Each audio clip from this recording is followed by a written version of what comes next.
எங்கள் தலைவர் தான் இன்றைக்கு உண்மையான எதிர்க்கட்சி தலைவர். யாருக்கிட்ட லியோ லியோ லியோன்னு வந்துட்டார்ல.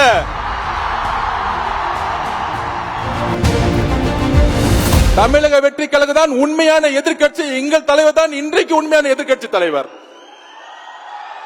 10 மாதம் நீங்கள் ஒரு மிகப்பெரிய எதிர்க்கட்சி தலைவர்களை பார்ப்பீர்கள். எங்கள் தலைவர் மூலியமாக உங்களுடைய கபட நாடகத்தை எங்கள் தலைவர் தோலுரித்து காட்டுவார்.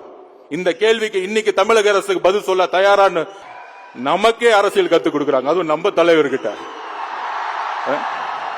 யாருக்கிட்ட அண்ணன் சொன்ன மாதிரி லியோ லியோ லியோன்னு வந்துட்டார்ல.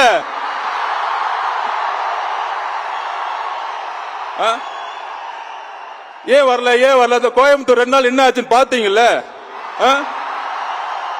பாத்துக்கோங்க.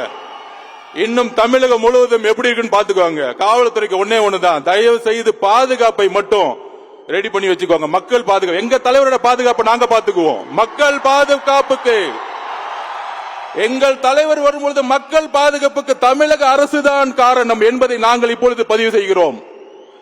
ஏதோ ஒரு தவறு நடந்தால் உங்களுடைய சூழ்ச்சிகள் மூலம் எங்களுக்கு கெட்ட பேரை நீங்க உருவாக்க முடியாது. அதை நாங்க இப்ப பதிவு பண்ணிக்கிறோம். எங்க தலைவருடைய பாதுகாப்பை எங்களுக்கு உறுதிப்படுத்த தெரியும்.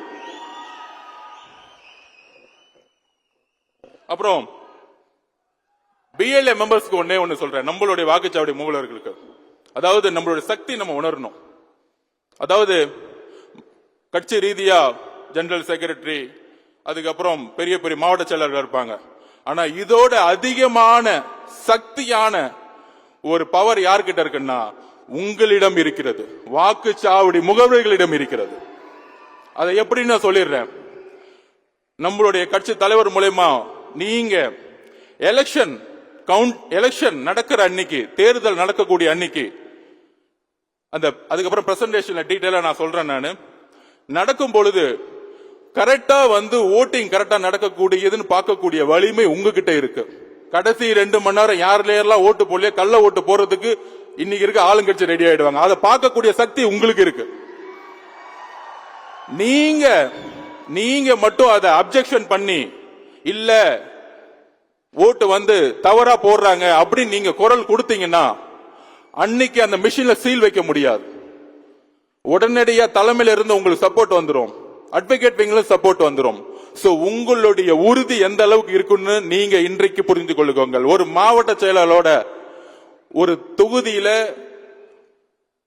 ஒரு ஓட் நடந்துட்டு இருக்கும் பொழுது உங்ககிட்ட தான் அந்த வலிமை இருக்கு. உங்களுடைய பேனாக்கு அந்த வலிமை இருக்கு.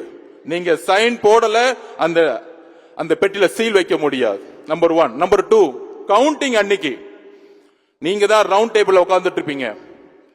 எம்எல்ஏ சார்பாக, தொகுதிகள் சார்பாக, கட்சி சார்பாக. அப்பொழுது கவுண்டிங்ல ஏமாற்றப்பட்டால் அந்த அலுவலர்களோ இல்ல அந்த கட்சியோ ஆளுங்கட்சி மூலமா ஏமாற்றப்பட்டால் நீங்க அப்ஜெக்ஷன் தெரிவிச்சீங்கன்னா ரிசல்ட்டை டிக்ளேர் பண்ண முடியாது. ஒரு எம்எல்ஏவோட ரிசல்ட்டை டிக்ளேர் பண்ண முடியாத அளவுக்கு உங்களுக்கு வலிமை இருக்கிறதை நீங்க புரிஞ்சுக்கோங்க. அதுதான் வாக்குச்சாவடி முகவர்களுடைய உண்மையான வலிமை. செய்திகளை உடனுக்குடனும் துல்லியமாகவும் தெரிந்து கொள்ள சப்ஸ்கிரைப் பண்ணுங்க.